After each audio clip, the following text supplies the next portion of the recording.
Ang mga kwento ng pag-ibig, kwento ng buhay, at kwento ng pag-asa dito sa Barangay Love Stories. Love Stories. Mapalad ang mga taong may sandigan sa buhay sa pamamagitan ng kanilang mga kapatid. Alam kasi nila na meron silang maaasahan sa oras ng kagipitan at kakampi kapag sinaktan sila ng mundo. Ikaw, kabarangay, meron ka bang butihing kapatid? Dear Papa Dudut, matuturing na biyaya mula sa langit ang pagkakaroon ng kapatid. Lalo na kung ito ay magiging sanggang dikit mo sa buhay. Yun bang kasama mo sa buti at sama ng panahon at handa kang tulungan anuman ang mangyari?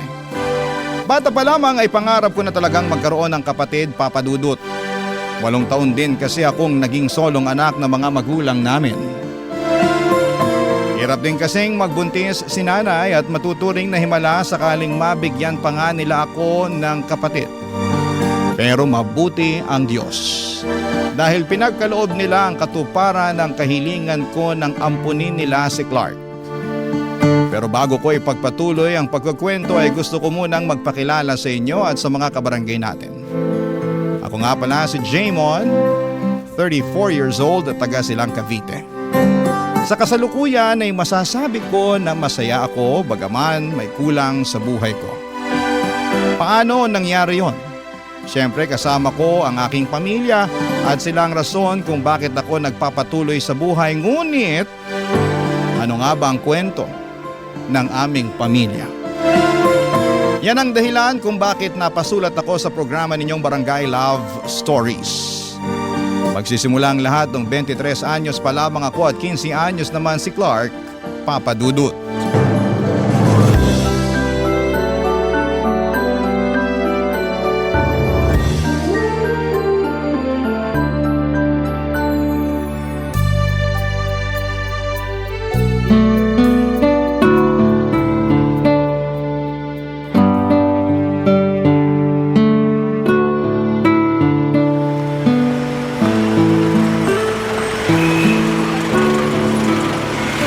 Nasaan na kaya si Clark? Sabi ni nanay sa malapit na tindahan lang naman daw niya inutusang bumili ng suka at saka toyo. Kahit kailan, napakagala talaga ng batang yun eh. Wala na yun! Naku, nag-aaway ba yun? Naku, mga kabataan na to! Awatin niyo, dali! Hoy! Ano ba kaya awatin niyo? Akala niyo uurungan ko kayo porque marami kayo? Ha? Clark! Kuya! Tumayo ka nga dyan! Wala ka pala, Clark eh! Ano? Puro ka lang yabang! Sino puro yabang, ha? Uy, tumigil na nga kayo! Nagkakasakitan na kayo eh! Saka kayo ha? Gusto niyo ba ipabarangay ko kayo? Ang lalakas ng loob niyong pagtulungan ng kapatid ko eh. 3 kayo tapos mag-isa lang siya. Eh bakit? Kapatid niyo ang nauna! Inangasan kami! Pinagsasasabi mo kayo kaya nauna! Tumigil na sabi kayo! Magsiuwi na nga kayo, lakad na! Clark, umuwi na tayo. Kanina ka pa hinahanap ni nanay. Lagot ka talaga dun.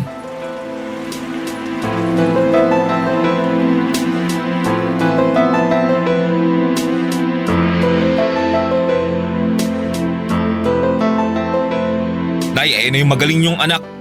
Naabutan ko lang naman na nakikipag-away.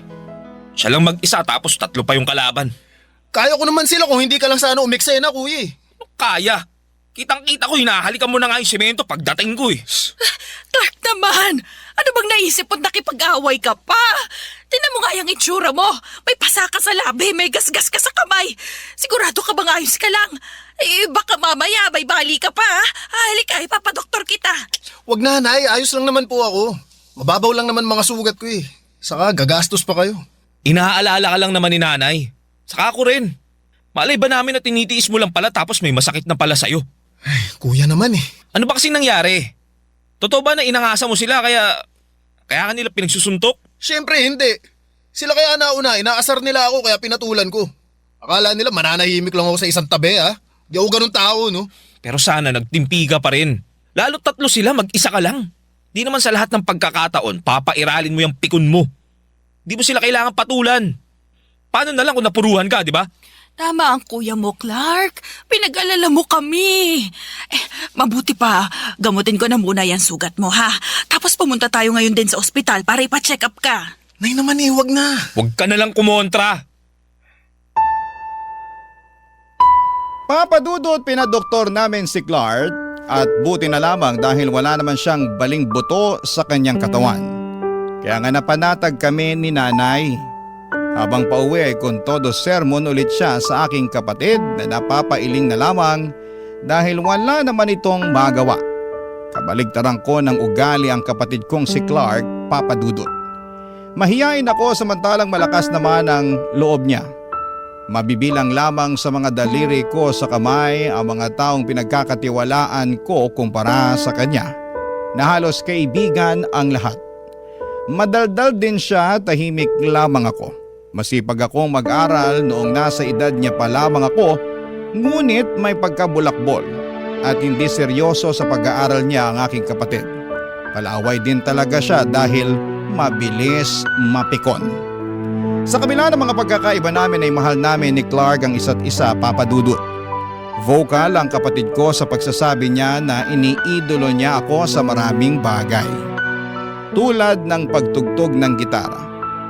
Galing sa pagre-report sa klase namin noong sabay pa kaming nag-aaral. Pakikipagtalastasan at kahit na nga sa paglalaro ng chess. At minsan ko na ring sinabi sa kanya na hanga ako sa mga kakayahan niya. Na hindi ko nagagawa lalo na at nalilimitahan ako sa pagiging introvert ko, Papadudot. Noong nagtrabaho na ako ay nagsimula ng lumayo ang loob namin ni Clark sa isa't isa. Aaminin ko na naging abala na ako sa pagtatrabaho. Focus kasi ako sa pagpo-provide sa aming pamilya dahil gusto ko na pahintuin sa pagtitinda ang nanay namin. Kaya ni mag-usap kahit simpleng kumustahan ay hindi na po namin magawa ng kapatid ko dahil pag-uwi sa bahay ay kinakain ako ng matinding pagod. Tapos dumating sa buhay ko si Mary Grace. Katrabaho ko na nakamabutihan ko. At hindi po nagtagal ay niligawan ko nga't naging kasintahan, Papadudot.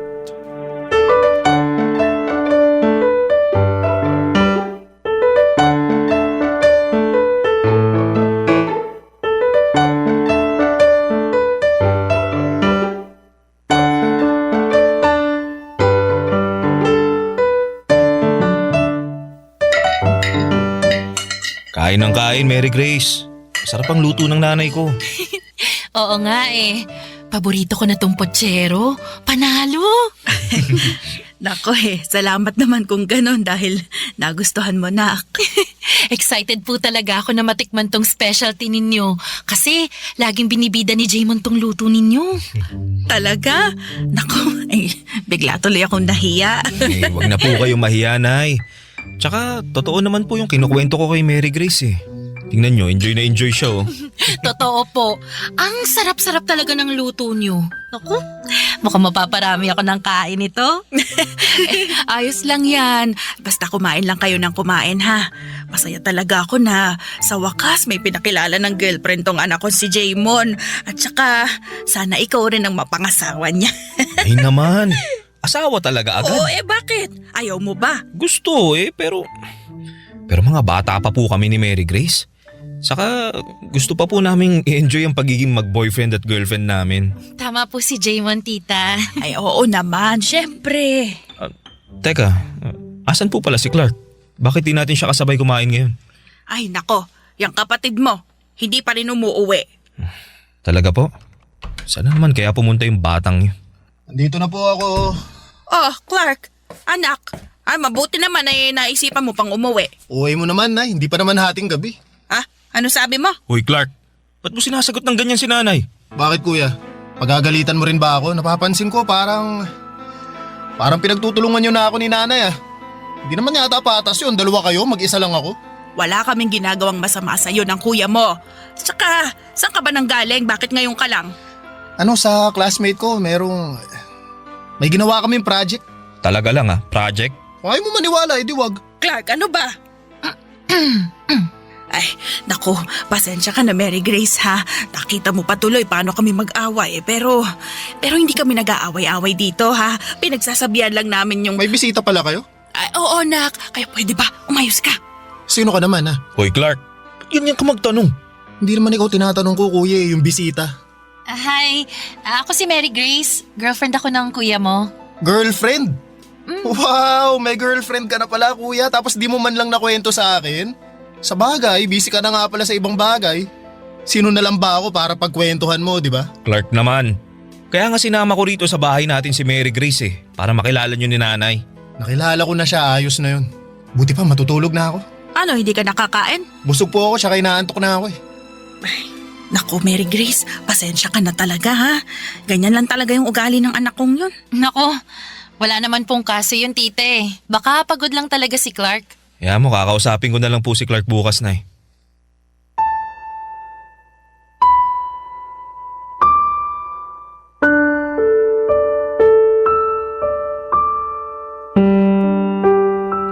Papadudot aminin kong nagulat ako sa inisyal na reaksyon ni Clark nang makita niya si Mary Grace. At mas nabigla pa ako sa kung papaano niya ito patunguhan habang tumatagal. Bastos, walang modo para sa akin ang datingan noon, kaya naman kinain ako ng hiya para sa aking girlfriend at pag-aalala na ayawan niya ang pamilya ko. Buti na lamang at nandyan si nanay para sawayin ang kapatid ko dahil hindi ko kayang magalit ng todo-todo kay Clark. Mabuti na lamang at wala lang kay Mary Grace sa mga nangyari. Kesyo meron din daw siyang mga nakababatang kapatid. At parang naka-default na sa ugali nila ang ganung mga kilos at pananalita. Sa kabila ng lahat ay hindi ko pa rin napigilang malungkot, mainis at magtampo sa kapatid kong si Clark.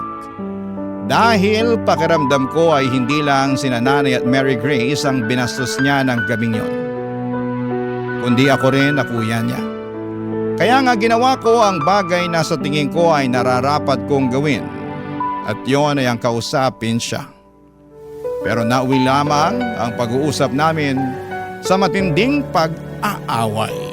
Barangay Love Stories. Barangay Love Stories. Papadudod, sinabi ni Clark sa akin na masyado ko raw pinagtatanggol si Mary Grace. Samantalang noong ko lamang ito nakilala. Sinagot ko siya na normal lamang yon dahil girlfriend ko na nga ito. Pero nangatwiran ulit si Clark na hindi raw niya gusto si Mary Grace. Noong tanungin ko kung bakit ay wala naman siyang naisagot. Doon ko sinabi na tigilan na niya ang ganong klase ng pag-uugali dahil hindi yun maganda at nakakahiya sa girlfriend ko. Pero imbis na magpasupil, humingi ng tawad at mangako na hindi na ulit siya mambabastos, ay nagalit si Clark at doon na nagsimula ang away namin. Mabibilang sa mga daliri ko sa kamay ang tagpo na nag-aaway kami ng kapatid ko. Hindi kasi ako pumapatol at sa abot ng makakaya ko ay inuunawa ko siya. Kaya nga masakit sa akin na nauwi sa away ang sanay dapat na maayos lamang naming usapan. Alam ni Mary Grace ang nangyari kaya inalo niya ako at sinabihan na mabuti akong kapatid. Na spoiled lang daw talaga si Clark at dapat wag ko raw hayaan na maapektuhan niya ang nararamdaman ko. Dahil doon ay gumaan ang loob ko.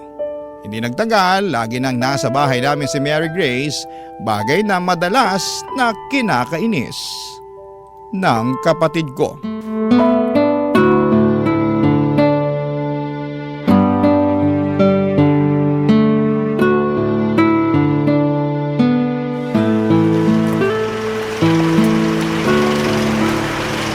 Tingin ko wala naman ako nakalimutan eh. Soft drinks, potato chips. Sigurado matutuwa nito si Mary Grace. Bakit ba kasi lagi kang nandito? Wala na ba kayong ibang tambayan ng kuya ko bukod dito sa bahay ha? Ano ba kasing masama na nandito ko? Eh kuya mo naman nagpapunta sa akin dito. Teka, si Clark at Mary Grace ba yun? Ano yung nangyayari sa kanila? Nag-aaway ba sila? Teka, buti pa, bilisan ko na nga ang lakad.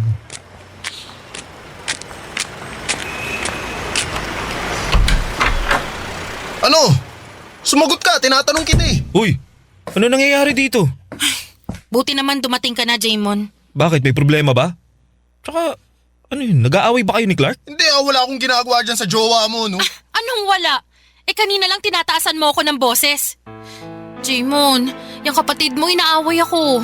Bakit daw ako nandito sa bahay ninyo? Totoo naman eh, palagi ka na lang nandito. Wala ka bang bahay? Ako nagpapunta kay Mary Grace dito sa bahay. Bakit ka ba nagagalit? Hindi ako galit, kuya. Nagtatanong lang ako. Kaya nga, bakit mo ba tinatanong? Wala naman kaming ginagawang masama ah. Di naman siguro kami nakakaabala sa'yo lagi kang wala sa bahay natin.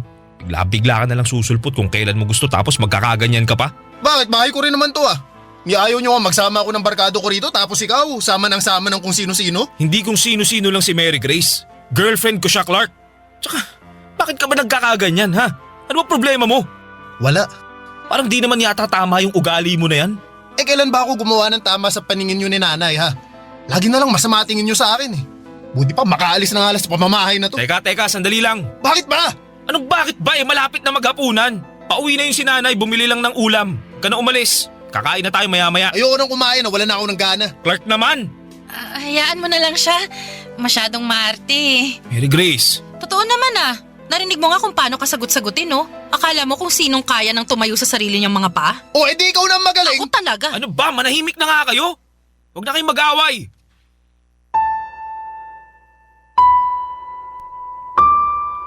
Papadudot, hindi ko intensyon na awayin si Clark, ngunit may mga bagay talaga na hindi maiiwasang mangyari lalo na kapag nadala na kayo ng emosyon. At yun ang dahilan kaya nauwi na naman sa matinding away ang pagsasaway ko lamang dapat kay Clark. Nagkasakitan kami ng loob mula sa mga salitang binitawan namin sa isa't isa. At aminin kong labag sa loob ko ang mga nasabi ko sa kanya. Dala lamang yon ng matinding galit dahil sa mga sinabi niya laban sa akin. Pero yon ang naging mitya, kaya naglayas si Clark. Gustuhin ko man siyang hanapin ngunit hindi ko na ginawa yon dahil kinumbinsi ako ni Mary Grace na kapag hinanap ko raw ang kapatid ko, ibig sabihin ay nagpatalo ako sa kanya. Si nanay na lang ang naghanap kay Clark na hindi nagtagal ay napauwi rin naman niya. Simula noon ay tumaas ang pader na namamagitan sa amin ng kapatid ko. Lalong lumayo ang loob namin sa isa't isa hanggang sa tuluyan na akong nag-focus sa relasyon namin ni Mary Grace. Nabuntis ko siya, lumipat kami ng bahay at bumuo ng sarili naming pamilya makaraan ang 5 taon. Kaya lang, marami rin kaming pinagdaanan ni Mary Grace. Lalo na nung nawalan ako ng trabaho matapos akong magkasakit. Kaya kinailangan ni Mary Grace ang maghanap buhay habang nagre-recover ako ng mga panahong yon, papadudot.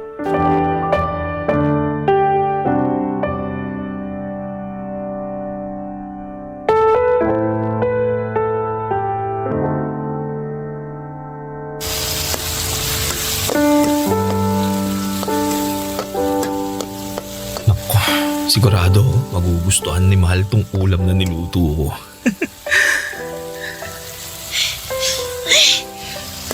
Anong amoy yun? Ang baho naman. Mahal, andiyan ka na pala. Huwag mo nga akong matawag-tawag na mahal. Pagod ako tapos nakakaamoy pa ako ng mabaho. Ay, ano ba yung niluluto mo? Ha? Ano? Adobong manok. Paborito mo? Bulok na manok ba yung ginamit mo? Ang baho oh. Di mo ba naaamoy? Wala naman ako naaamoy na mabaho. So pinapalabas mo na sinungaling ako. Hindi naman sa ganun. Hindi raw, pero doon napapunta yung tono ng pananalita mo eh. Alam mo, ayokong kainin yung niluto mo. Mamaya may lason pa yan eh. At bakit naman magkakalason tong pagkain? Ewan ko, hindi ko alam. Baka naisipan mong, lasunin ako, ganon. Ano ka ba? Hindi ko magagawa ang bagay na yun. Aray!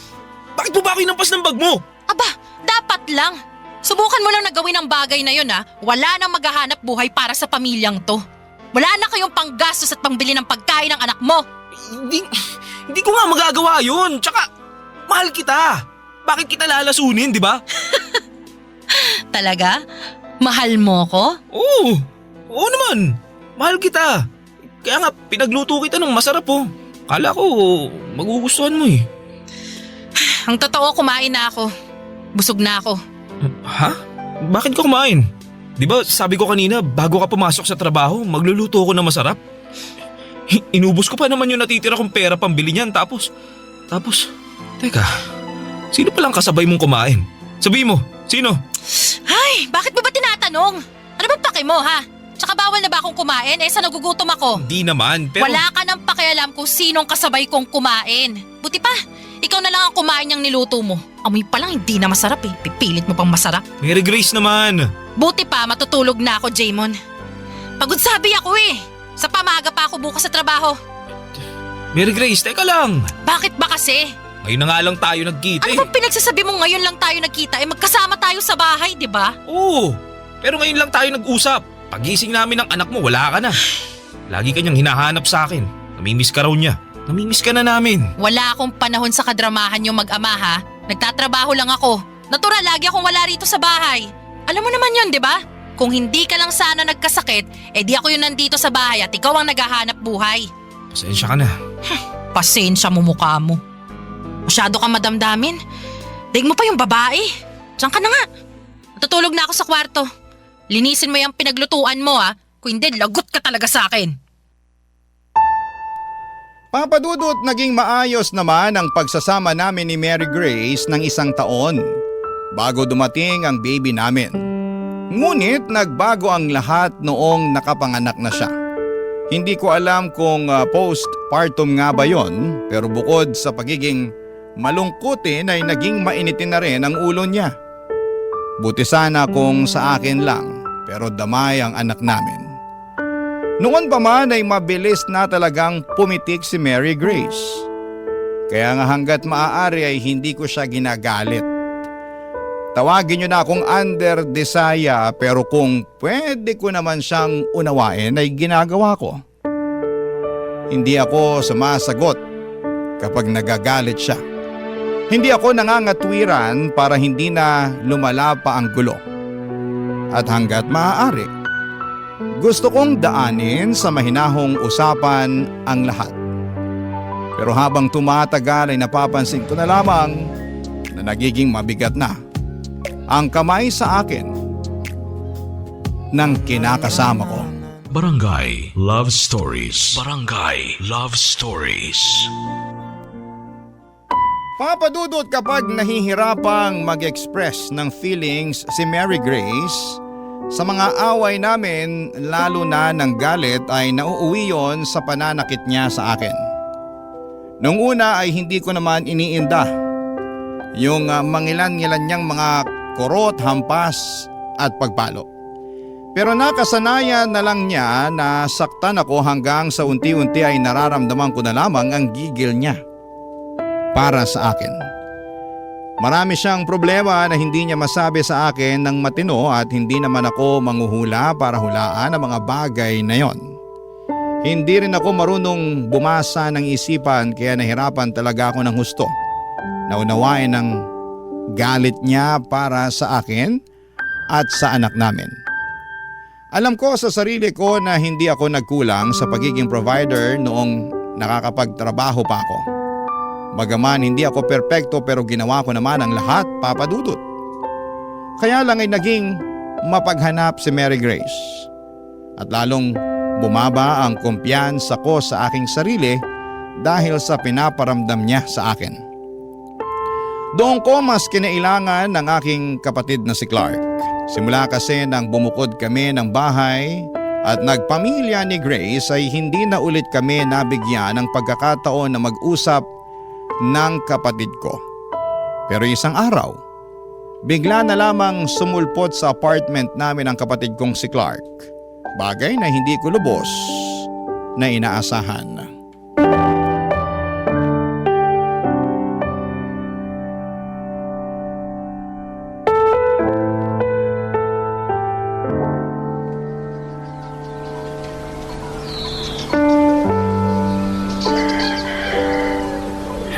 Buti naman at binisita mo ako rito sa inuupahan namin, Clark. Oo kuya, totoo. Matagal na dapat kitang pinuntahan kaso nahihiya ako sa'yo eh. Nahihiya saan? Sa lahat-lahat. Lalo na hindi na rin naman tayo close katulad nung dati, nung mga bata pa tayo. Tapos naisip ko na baka galit ka sa akin kasi naging pasaway at barumbado akong kapatid nung araw. Di naman ako galit sa'yo. Siguro nagtampo lang. Pero wala na yun. Tapos na yun eh. Matagal ng panahon lumipas ang bagay na yun. Kung para sa ikatatahimik mo, sige, napatawad na kita kahit wala ka naman talagang kasalanan. Salamat. Kumusta ka na? Bakit parang ang payat mo na? Saka bakit di ka na dumadalaw dun sa bahay? Sabi ni nanay, miss na miss ka na raw niya. Di na kayo pumupunta dun ni Ate Mary Grace. Nagkasakit kasi ako eh. Nagkapulmonya ako, tsaka bumagsak ng husto yung resistensya ko. Ayun, nagpapagaling pa nga ako ngayon dito eh. Kaya si Mary Grace na muna naghahanap buhay sa amin. Ganun ba?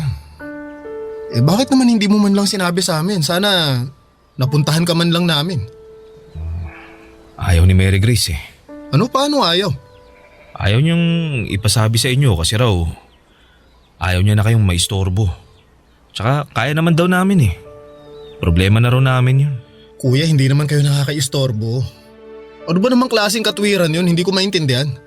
Pakiramdam ko, nilalayo lang talaga ako ni Mary Grace sa inyo. Ha? Bakit naman?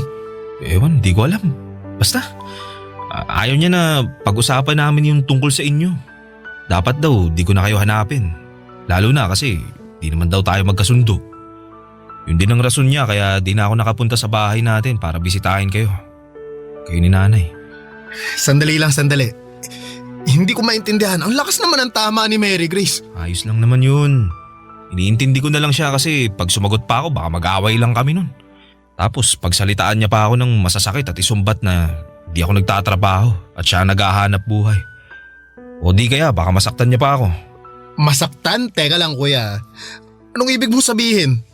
Sinasaktan ka ba niya? Ha? Hindi. Wala. Hindi niya ako sinasaktan. Kuya, narinig ko yung sinabi mo. Gusto ko lang kumpirmahin. Hindi nga, Clark. Ayos lang ako. Ayos lang. Mabait si Mary Grace. Di niya ako sinasaktan. Di ako naniniwala sa'yo eh. Ayan! Ha? Yung nasa braso mo, ano yan? Kurot ba yan? Kurot yan eh. Bakas ng kuko yan oh. Si Mary Grace ba gumawa niyan? Naku, hindi. Hindi siya gumawa nito.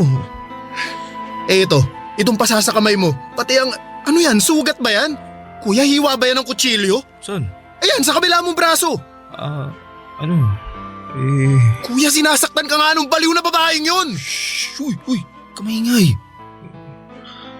Huwag mo nang tawagin baliw si Mary Grace. Mamaya marinig ka nun, lagot tayo. Kuya, ano ka ba? Anong ginawa niya sa'yo? Walang ginawa sa akin si Mary Grace. Mahal na mahal niya ako. Hindi na pagmamahal ang tawag dyan. Sabi sa akin ni Mary Grace, mahal niya ako. Kaya sinasaktan niya ako. Papadudot, ewan, pero ang isip ko noon ay ginagawa lang ni Mary Grace ang pang-aabuso niya sa akin dahil mahal niya ako. At ayokong magsalita ng masama tungkol sa kanya kasi ayoko rin na iwanan niya ako. Siguro'y masyado akong naging mahina sa isipan at puso ko para mga tuwiran at ipagtanggol ang aking sarili. Pero alam din naman ng kapatid ko na naging abusado ang kinakasama ko at sinamantala ang pagiging mahinahon at hindi ko palapatol sa tao. Naunawaan ko ang pinagmumulan ng galit ni Clark pero hindi ko kayang hiwalayan ang kinakasama ko dahil ayokong masira ang aming pamilya. Sa katunayan ay plano ko na ngang pakasalan si Mary Grace, Papa Dudut.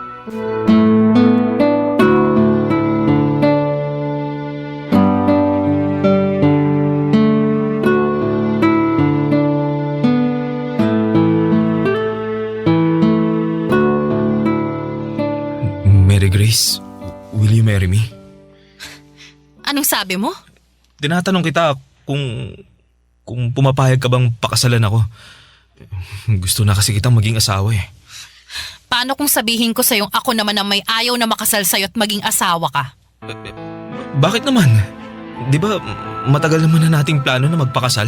Noon yun, nung masyado pa akong in love sa'yo. Pero ngayon hindi na.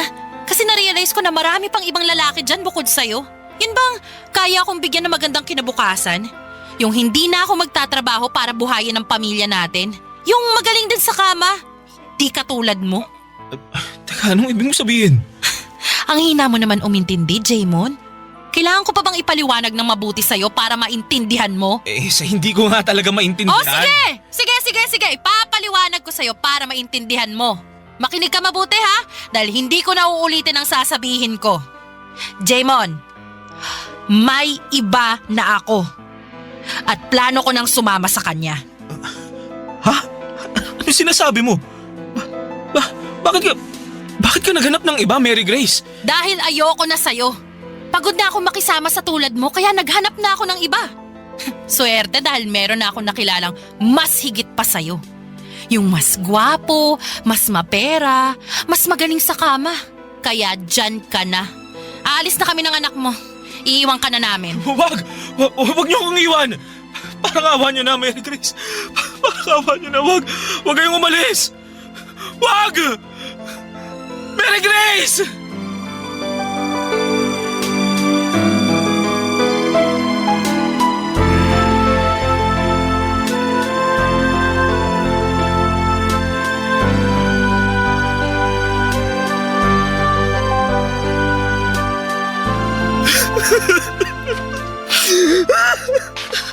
Diyos ko na. Jaymon! Anak ko! Nay, buti po pumunta kayo. Oo, kuya. Pumunta kami ni nanay kasi nakwento ko sa kanya yung ginagawa sa'yo nun ni Mary Grace. Asan na ba yung babaeng yun para masabunutan ko? Sobra siya sa ginawa niya sa'yo. Wala na po, Nay. Wala na po sila ng anak ko. Umalis na po sila, iniwan na po nila ako. Ha? Anong ibig mo sabihin umalis? Saan sila nagpunta, kuya? Sumama na sa ibang lalaki si Mary Grace. Hindi na raw niya kasi ako mahal. Iniwan na niya ako. Wala na sila ng anak namin. Grabe. Napakawalang hiya talaga niya. Ang kapal naman ang mukha niya. Hayaan mo na, anak. Andito naman kami ng kapatid mo eh. Hindi ka namin iiwan mag-isa. Kasama mo kami, ha? Magkakasama na ulit tayo.